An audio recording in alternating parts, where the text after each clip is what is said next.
Now, I've been shooting videos for the last 5 to 6 years of my life, and only recently, in the past year, I've been able to label myself as a commercial cinematographer. But how did I get here? What decisions did I make? And what educational background do you need to get to this level? In this video, I'm going to answer all those questions and tell my story of how I transitioned from a videographer to a commercial cinematographer.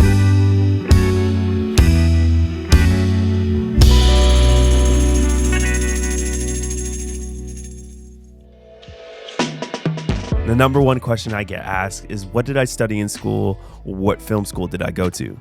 And to answer that, I didn't. I actually have a bachelor's degree in aerospace engineering and a master's degree in mechanical engineering. Completely different from what I'm doing now, but that's the whole point of this story. I do agree with the statement that film school is important, especially for jumpstarting your career, as well as making connections in this field, but it's not completely necessary. So how did I get into videography and then make the move into becoming a commercial cinematographer? While doing my undergrad back in 2016, I had an interest in drones and built them in my spare time. I always wanted something small that I could take anywhere, and so I bought a DJI Spark, which was revolutionary at the time. I would fly it around and take videos and put it together so I would always have something to look back on when it came to going places and making memories. Fast forward a year and I had a realization that people make money off this, and I dove deep into what videography was and how people started their business as a freelancer. At that time, I looked up to influencers such as Adrian, Sam Colder, Daniel Schiffer, and many more. And in 2018, I made the decision to buy my first camera, which was the Sony a7 III. And that camera is right here. It's in the set of all these YouTube videos, and I refuse to sell this camera because it's near and dear to my heart. I started my career with this camera, and I continue to use it to take photos. But this is something that I want to look back on and be reminded of where I started and where I'm going. At this point, this was still a hobby of mine, and I was finishing my degree and making videos on the side with friends as well as for myself. I started posting them on Instagram and getting traction in terms of people interested in paying me to make videos as well as editing them. Now, this was the point where I realized that I could experiment in terms of what I wanted to do and the sort of side hustle I wanted to create. And this is something I recommend for people starting out. I got really invested into editing as well as some basic VFX. I learned After Effects in and out, and I really started to develop my style as an editor, which eventually got people's attention on Instagram. I didn't really have a mentor or anything in the space. Everything I learned in terms of cinematography, videography, and editing has been off YouTube and experience. At this point, I finished my undergraduate degree, and I was offered a funded master's degree with the opportunity to become a teacher's assistant. One very important thing was during this time, I lived at home as well as worked in the engineering industry for 16 months to really see if this was something I wanted to do. In addition to finding that out, I had the funds to buy my own camera as well as gear to further dive into this videography journey. I feel that this is something that's not often talked about, but I was really working hard in my education to fuel my love for this hobby that I was chasing after and to see if filmmaking was the path for me. During this videography journey, I had my hands on anything that anybody offered. Weddings, recap events, music videos, anything I could practice or fine-tune my craft. But there were two sort of clients that I had that propelled me in my career in terms of the work I produced, as well as funding this career that I had. Before I dive into this part of the story, I'd just like to say that I had no idea what I was doing.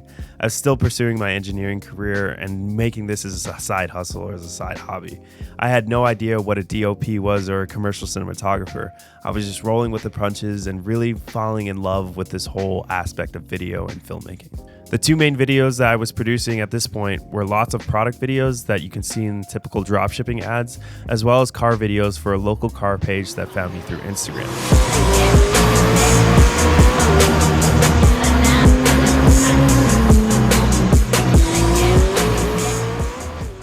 For the product videography, I was making money on the side as well as learning a lot in terms of how to shoot products, as well as fine-tune my editing skills. And for the car page, it was a more interesting story because it got a lot of eyes on my work, as well as finding a niche market that no one was really executing on. To be completely transparent, I wasn't making any money off these car videos I was producing for this page. In fact, I was actually losing money, but it gave me access to cars that people would pay to have access to. So I took advantage of that and really started fine-tuning my craft in terms of these videos. So I had to find a way to capitalize on this by trying to be the best in the market, but shooting cars with a minimal crew, meaning 1 to 2 people. which is very hard. From there, I made my own car rig that I could do exactly that. A simple way to shoot cars with a car I had access to, utilization of the trailer hitch on the vehicle. So I got really good at shooting car videos, and everybody started to know me as the car guy in Toronto. And I quickly found out that this wasn't fulfilling to me. This wasn't the reason I started this filmmaking journey. I started to compare myself of what I wanted to be and to what other people's work was being put out. And I fell into the trap of imposter syndrome. Am I good enough to make the switch? Will I succeed in that career? So many things were rushing through my head, and I didn't exactly know what to do. At that time, I was talking to a lot of people in the industry who were at the same stage as me, as well as more far along. This is where that transition started in terms of the current people that I run this production company and channel with. And one of those people was Jason. He reached out to me and was just curious about my story and what I wanted to do. What I didn't know that this was the sort of interview to see if I had the potential to be a potential business partner as well as a collaborator for a future project. As I was known as the car guy, the spec project that I was brought on to was telling the story of a photographer, and the target company was Porsche, as that's the car we had access to. After I worked on that project, I was inspired by what Jason and Justin were doing at that time with Tenfold. The storytelling aspects, the look and feel, and the general vibe that they brought on set were all things I wanted to be a part of. This was the turning point of my career where I started to dive deeper into cinematography and really started to be intentional with my work. I started working with Adrian, Jason, and Justin regularly and bringing them on to jobs that I had as well as what they had. I started to create pieces for myself in terms of work that I potentially wanted to do. Shorts, narrative work, anything that I could really experiment with and really start pushing my boundaries in terms of mood, lighting, aesthetic, anything that has to deal with cinematography. This is where I took a step back of necessarily having my hands on camera because I realized I was in an environment where I could learn from people that I looked up to. I started being more in the lighting department as a gaffer on these sets and really learned and fine-tuned my skills when it comes to lighting. Understanding how to shape light was truly how I stepped into the role of becoming a commercial cinematographer. The first job that I felt I properly stepped into that role of a DOP was a piece for Sportsnet called Black Rock.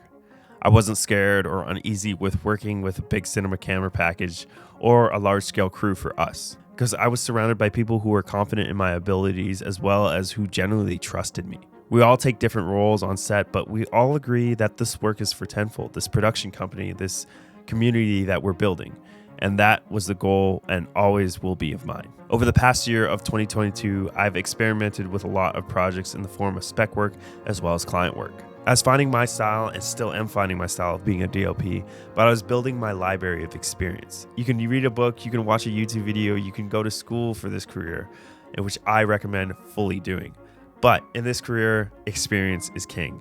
Try and fail, try and succeed. All of these things matter when it comes to building your library, building your tool belt. I'm green, I am new to this space, and I'm willing to learn, and that is the most important part of this.